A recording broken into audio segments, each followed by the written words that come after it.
Niggas get the ball played and gets the action. Let's go, why you got it? Change the time. He asked Chris Paul if he changed up the defensive assignment yesterday. And Chris said, no, I didn't change up the assignment.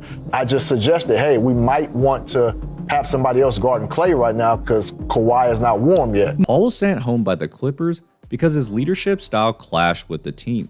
He had been vocal in holding management, coaches, and players accountable, which the team felt became disruptive. A future Hall of Famer got kicked off an NBA team in the middle of the night, and at 2:40 in the morning, Chris Paul posted on Instagram that he had just found out he was being sent home. The media painted him as the villain almost immediately, calling him difficult, a locker room lawyer, and too disruptive for the Clippers organization to handle. But here's the thing nobody wants to talk about. Video footage surfaced telling a completely different story. And once you see what Chris Paul was actually calling out, the reason the Clippers wanted him gone becomes crystal clear. He wasn't the problem at all, and that made everybody in that building uncomfortable. Let me show you exactly what went down. The official story sounds simple enough. The Clippers were struggling through a brutal start to the season, and Chris Paul, being Chris Paul, started holding people accountable. He questioned coaching decisions, challenged the front office, and voiced his concerns about effort. The organization apparently decided that was too much to handle, which brings us to Lawrence Frank flying to Atlanta to deliver the news personally. Frank's statement claimed they were parting ways with Chris Paul while making sure to add that nobody was blaming him for the team's poor performance. A veteran player clashing with management happens all the time in the NBA, and on the surface, this looked like just another case of that.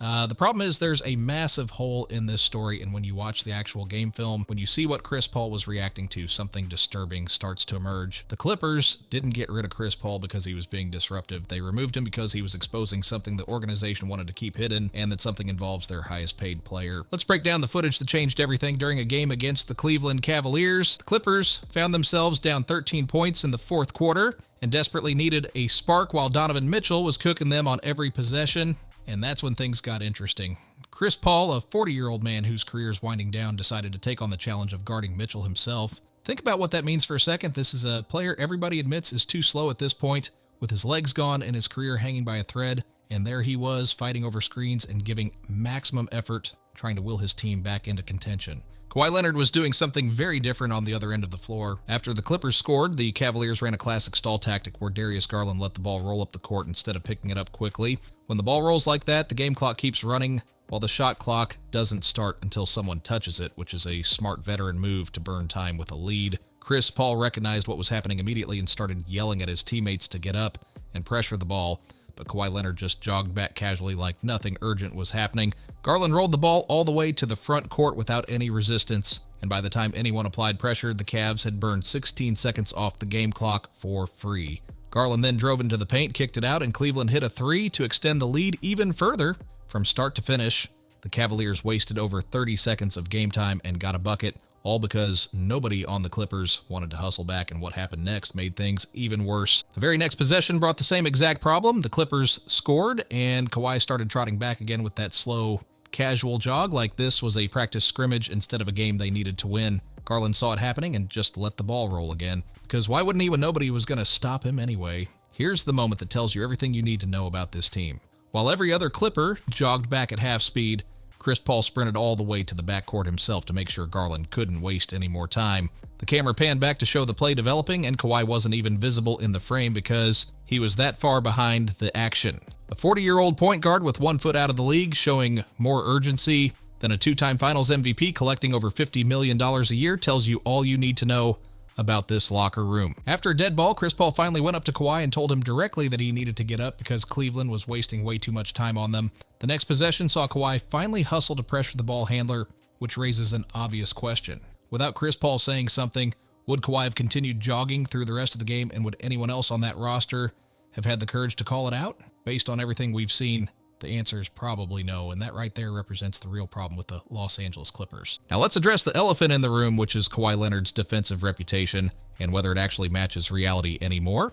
2 Defensive Player of the Year awards sit on his mantle from his San Antonio days when he could shut down anyone the Spurs put him in front of, whether that was LeBron, Durant, or any other superstar in the league. What the casual fan doesn't realize is that NBA reputations stick around way longer than actual performance does. Once you get labeled an elite defender, people assume you're still that guy forever, while the media keeps calling you a two-way superstar, and analysts keep talking about how dangerous you are on both ends. Reality paints a different picture entirely. Kawhi Leonard hasn't made an all-defensive team since 2021, and his defensive rating last season came in as the worst of his career.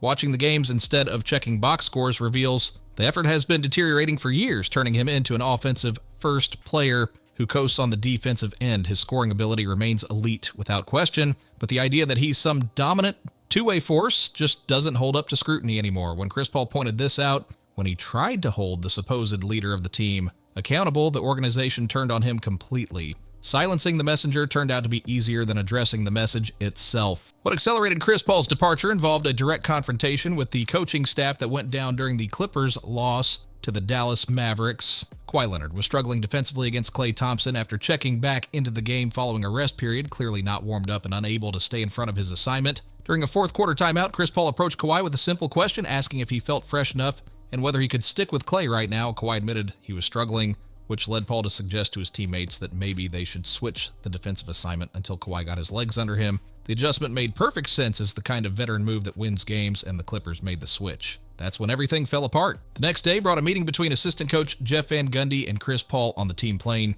Van Gundy asked Paul directly if he had changed the defensive assignment during the game, and Paul explained that he didn't officially change anything, but only suggested that someone else should guard Klay until Kawhi was ready to take over. Van Gundy's response cut cold. He told Paul that he might have had leeway in other places to change up defensive coverages, but he didn't have that leeway in Los Angeles. A 12-time All-Star with 21 years in the league and more basketball IQ than almost anyone in the building was being told he didn't have permission to make common-sense suggestions during a game his team was losing. Chris Paul posted a cryptic message on social media shortly after, just a screenshot of the dictionary definition of the word leeway with no explanation.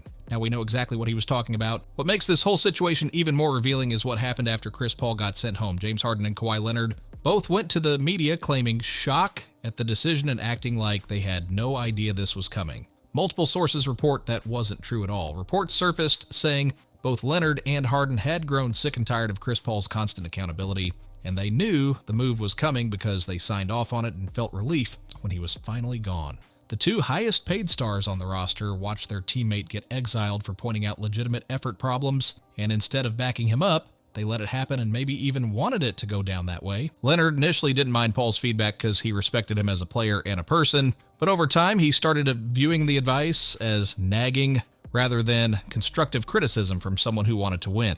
Harden apparently wasn't fully on board with signing Paul in the first place because he knew from their Houston days that Chris Paul could be difficult to work with, and those reservations turned out justified from his perspective. What we're looking at is a locker room where the two franchise cornerstones prioritize their comfort over accountability, wanting a peaceful environment more than someone pushing them to improve. The organization backed them completely on that choice. Zooming out reveals this isn't just about Chris Paul anymore because there's a fundamental cultural problem eating away at the Los Angeles Clippers from the inside. The team sat at 6-18 when they sent Paul home after losing 8 of their last 10 games, while ranking 25th in defensive rating and 19th in offensive rating. By every measurable standard, this team was failing badly, and when the one person willing to demand more from his teammates spoke up, he became the one who got removed from the equation. Nobody else on that roster was going to hold Kawhi Leonard accountable because everyone is chasing their next contract, trying to extend their career as long as possible, and nobody wants to rock the boat by getting labeled as difficult. Chris Paul was the only one with nothing to lose since his playing days are ending after this season anyway. He doesn't need another contract and doesn't need to stay on anyone's good side, which gave him the freedom to actually speak the truth. That freedom made him dangerous to an organization that would rather lose comfortably than win through accountability. The Clippers now find themselves trapped in an impossible position with over $50 million owed to Kawhi Leonard next season, and James Harden holding a $42 million player option he's almost certainly going to exercise. Draft picks owed to Oklahoma City mean they can't even properly tank to rebuild, and no clear path forward exists for this franchise. The veterans surrounding their stars haven't produced results, the defensive issues remain unfixed, and now the one voice demanding better has been silenced. Steve Ballmer invested billions of dollars into this franchise, built a brand new arena, and assembled what was supposed to be a championship contending roster, yet the culture he's created is one where nobody can speak truth to power. The investigation into potential salary cap circumvention related to Kawhi Leonard remains ongoing while the team deals with injuries, chemistry issues, and a fan base running out of patience. Every loss closes the window a little more. Chris Paul's legacy will spark debate forever because he's one of the greatest point guards in basketball history, while also developing a reputation for being hard to play with, and both of those things can exist at the same time without contradiction. What nobody can deny is that when video footage surfaced showing exactly what Chris Paul was calling out, the evidence proved overwhelming. He wasn't making things up or being unreasonable, but pointing out real, visible effort problems from players who should know better. Sometimes the difficult person in the room isn't difficult at all and is just the only honest one. The only person willing to say what everybody else is thinking, but too afraid to speak out loud. Chris Paul walked out of that organization with receipts, and now the whole world can see what he saw. The question is whether the Clippers will ever do anything about it, and based on everything that's happened, addressing the real problem would mean having uncomfortable conversations with the people getting paid the most money, which isn't something this organization seems willing to do. They'll keep losing, keep making excuses, and keep wondering why nothing works. Meanwhile, a 40-year-old point guard with 1 foot out of the league proved he cared more about winning than guys making 10 times his salary, and honestly, that tells you everything you need to know about what's really broken in Los Angeles.